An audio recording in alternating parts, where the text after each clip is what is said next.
Tendance, mon ami. Chaque soir en ouverture de Smart Bourse, nous retrouvons Pauline Gratel qui vous apporte les infos clés du jour sur les marchés. Bonsoir Pauline. Bonsoir. Et c'est une semaine qui démarre plutôt dans le vert pour les grands indices actions mondiaux. Oui, en Europe, le Stoxx 600 et l'Eurostoxx 50 gagnent près de 1% au cours de la séance. Le CAC 40 est en nette hausse de plus de 1%, bien ancré au-delà de 8100 points, tiré aujourd'hui par Publicis, Kering ou encore Saint-Gobain, tous en hausse de plus de 3%.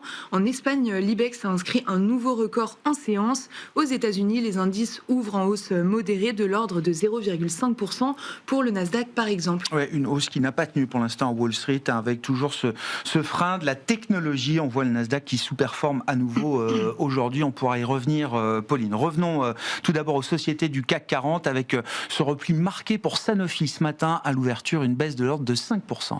Oui, avant de réduire considérablement ses pertes, puisqu'au moment où on se parle, le titre ne recule plus que de 1%. Double déception pour Sanofi. La première, c'est l'échec d'un essai clinique de phase 3, la dernière avant la commercialisation d'un traitement pour un traitement contre la sclérose en plaques. Et la seconde déception, c'est le report d'une décision de la FDA aux États-Unis. À l'inverse, toujours sur le marché français, on retiendra la hausse de 1% du titre Airbus. Oui, l'avionneur a reçu une commande de l'Allemagne pour 20 hélicoptères supplémentaires.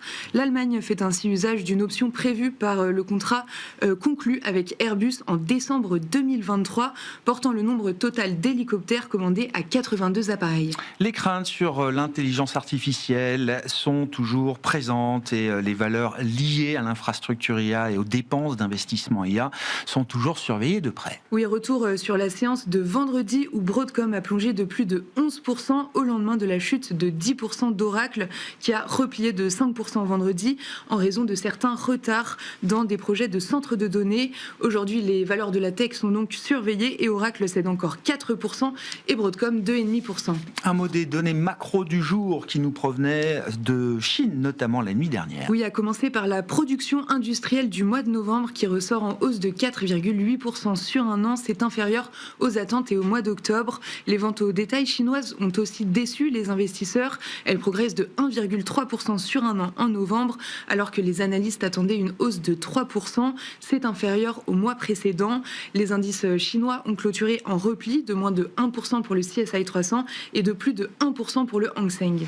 En zone euro, la production industrielle pour le mois d'octobre a progressé comme attendu. Et une fois qu'on a dit cela, que peut-on observer de la situation des marchés obligataires en ce début de semaine, Pauline ? Les rendements américains se stabilisent aujourd'hui avec un rendement à 10 ans autour de 4,15%. À noter aux États-Unis que le rendement à 1 an est au plus bas depuis 1 an à 3,50%.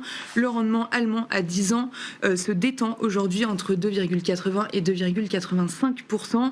Sur le marché des changes, le dollar faiblit encore un peu, ramenant l'euro-dollar à 1,1750. Quel sera le programme de demain à l'agenda des investisseurs, Pauline ? La journée sera rythmée par la publication de nombreux indicateurs macroéconomiques, à commencer par les enquêtes flash des PMI manufacturiers et services de la zone euro, ainsi que les ISM aux États-Unis pour le mois de décembre.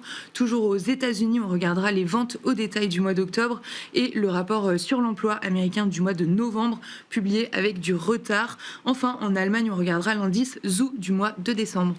Tendance, mon ami, chaque soir en ouverture de Smart Bourse, Pauline Gratel est avec nous et vous apporte les infos clés du jour sur les marchés.